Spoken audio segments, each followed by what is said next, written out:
ఒక గ్రామంలో ఒక సంఘ పెద్ద ఉన్నాడు. ఆయన పేరు సమూయేలు. పేరుకు తగ్గట్టుగానే మందిరాన్ని విడిచిపెట్టేవాడు కాదు. ఎప్పుడు మందిరాన్ని కనిపెట్టుకుంటాడు. ఇంకా ఆసక్తికర విషయం ఏంటంటే, అందరికంటే ముందొచ్చి ప్రార్థన చేస్తాడు, పాటలు పాడతాడు, బైబిల్ చదువుతాడు. ఇలాగా చర్చి యాక్టివిటీస్లో చాలా ఉత్సాహంగా పాల్గొంటుంటాడు. చర్చిలో ఫస్ట్ ప్రేయర్ ఆయనే, ఫస్ట్ పాట కూడా అయ్యగారే, ఫస్ట్ వచ్చేది కూడా ఈ సమూయేలు గారే. అందరూ అనుకునేవాళ్ళు, ఏం సంఘ పెద్ద అండి, సంఘ పెద్దలందరూ ఇలాగుంటే బాగుంటుంది అనుకున్నారు. కానీ ఆ మాట విన్నప్పుడు ఆయనకు కూడా చాలా ఆనందం కలిగేది. అయితే ఒకరోజు ఆయన యొక్క భార్య ఒక కౌంటర్ వేసింది. ఆయనకి షాక్ గురైపోయాడు. ఏమని కౌంటర్ వేసిందంటే, ఏమండి మీరు చర్చిలో ముందు ప్రార్థన చేస్తారు, ముందు పాటలు పాడతారు, చర్చిలో పాస్ గారు వాక్యం చెప్పుకొని ముందు మీరే చదువుతారు, ఈ రెండు వాళ్ళు కూడా ఎవరికి అవకాశం ఇవ్వరు, మరి ఇంట్లో ఎందుకనండి ఎప్పుడు కూడా, మరి ఇంట్లో ఎప్పుడు పాట పాడినట్టు కానీ యేసుప్రభు గురించి 4 మాటలు చెప్పినట్టు కానీ ఇన్ని సంవత్సరాల నా సర్వీసులో ఆ మాట నేను వెళ్ళలేదు ఏందండి అంటే, చర్చిలోనే పాటలు పాడతారా, చర్చిలోనే బైబిల్ చదువుతారా, చర్చిలోనే ప్రార్థన చేస్తారా అని అడిగింది. అనేసరికి ఆ మాటకి ఈయన షాక్ గురి అయిపోయాడు. అవును నిజమే కదా, నాకు చర్చిలో సాక్ష్యం ఉంది కానీ ఎక్కడ లేదు, ఆయనకి సాక్ష్యం ఎక్కడ లేదు, ఇంట్లో లేదు. చర్చిలో సాక్ష్యం ఉంది, ఇంట్లో లేదు. ఆ మాట ఆయన హృదయాన్ని ఇంకా బలంగా పట్టుకున్నప్పుడు దేవుని సన్నిధిలో కన్నీరు గార్చి ప్రార్థిస్తాను, ప్రభువా చర్చిలో నాకు సాక్ష్యం ఉంది కానీ ఇంట్లో నాకు సాక్ష్యం ఉంది. ఇంకొకటి ఒక ఆసక్తికర విషయం ఏంటంటే, ఆయన ప్రార్థన చేసిన, పాటలు పాడిన, బైబిల్ రిఫరెన్స్ చదివిన అవన్నీ కూడా ఎక్కడి నుంచి వస్తున్నాయంటే పెదాల మీదలోంచి వస్తుంది. ఎందుకంటే ఈ పెదాలు ప్రార్థనకి అలవాటు అయిపోయిన పెదాలు కాబట్టి ఒక్కొక్కసారి మన మైండ్ ఏదో ఆలోచన చేస్తుంటుంది కానీ పెదాలు మాత్రం రిటర్న్గా మాట్లాడుతుంటుంది. ఎందుకు ఈ మాట చెప్తున్నానంటే, అంటే ఈయన అందరికంటే ముందు వస్తాడు, ప్రార్థన చేస్తాడు, కానీ ప్రార్థన ఎలా చేస్తాడంటే పెదాలతో చేస్తాడు. దీన్ని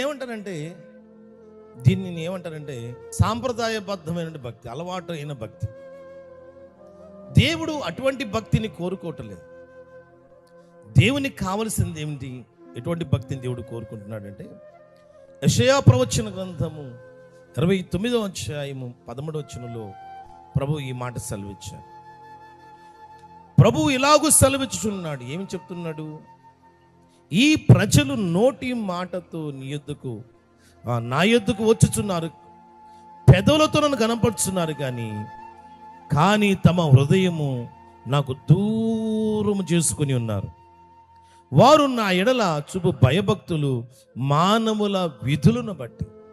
అంటే మానవ పద్ధతుల్లో భక్తి చేస్తున్నారు, మానవ పద్ధతుల్లో ఆరాధన చేస్తున్నారు. ఇదే ఈ యెషయా ప్రవక్త చెప్పిన ప్రవచనాన్ని యేసు ప్రభు వారు కూడా సువార్తల్లో మరలా చెప్పాడు.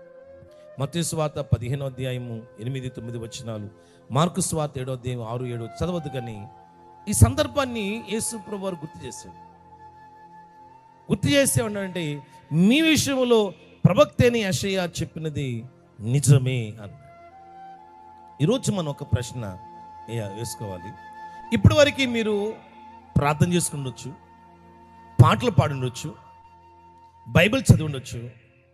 ప్రశ్న ఏంటంటే, నీవు పెదవులతో చదువుతున్నావా, లేకపోతే పెదవులతో ప్రార్థన చేస్తున్నావా, పెదవులతో ఆరాధన చేస్తున్నావా, లేకపోతే నీ పూర్ణ మనసుతో ఆరాధన చేస్తున్నావా? నువ్వు పెదవులతో చేస్తే నీ హృదయము ఖాళీగా ఉండిపోతుంది. నువ్వు ఖాళీ పాత్రగానే వస్తావు, ఖాళీ పాత్రగానే వెళ్ళిపోతావు. మనసంతా లోపల ఖాళీగానే ఉంటుంది. ఆ ఖాళీ దేవుని సన్నిధితో నింపబడాలంటే, దేవుని బిడ్డలారా, మనం పూర్ణ మనసుతో పూర్ణ బలముతో మనం దేవునిని ఆరాధన చేయాలి. యేసు ప్రభువారు చెప్పినటువంటి మరొక విషయాన్ని ఈ సందర్భంలో మీకు గుర్తు చేస్తాను. మత్తయి సువార్త 7వ అధ్యాయం 22 వచ్చిన చూడండి. ఆ దినమున అనేకులను చూచి, ప్రభువా ప్రభువా, మేము నీ నామమున ప్రవచింపలేదా? నీ నామమున దయ్యాలు వెళ్ళగొట్టలేదా? నీ నామమున అనేకమైన అద్భుతాలు చేయలేదా అని చెప్పుదురు. అప్పుడు యేసయ్య అంటాడ, మీరెవరో నేను. ఇప్పుడు గమనించండి, దేవుడు ఒక వరం ఇచ్చిన తర్వాత ఆ వరాన్ని మళ్ళీ ఎనికి తీసుకో, నువ్వుగా పోగొట్టుకుంటే తప్ప. దేవుడు పక్షపాతి కాడు. దేవుడు ఒక వరం ఇచ్చిన తర్వాత ఆ వరాన్ని మళ్ళీ రిటర్న్ తీసుకోడు యేసయ్య. ఆమేన్.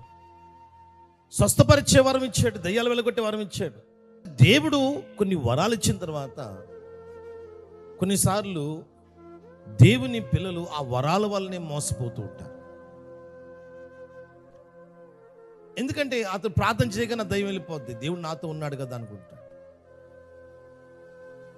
దేవుడు కార్యాలు చేస్తున్నాడు కదా అనుకుంటాడు. ఎందుకు జరుగుతుందంటే దేవుడికి ఆ వరం ఇచ్చాడు కాబట్టి. గమనించండి, మనం ఆరాధించే ప్రభు ఏం కోరుకుంటున్నాడంటే, నీవు దేవుని కొరకు ఏం చేసినా సరే పూర్ణ మనసుతో మనం దేవునికి చేయాలి. మనం పూర్ణ మనసుతో పూర్ణ హృదయంతో దేవునిని ప్రేమించాలి. అటువంటి ఆరాధనను ప్రభు మన యొద్ద నుండి కోరుకుంటున్నాడు.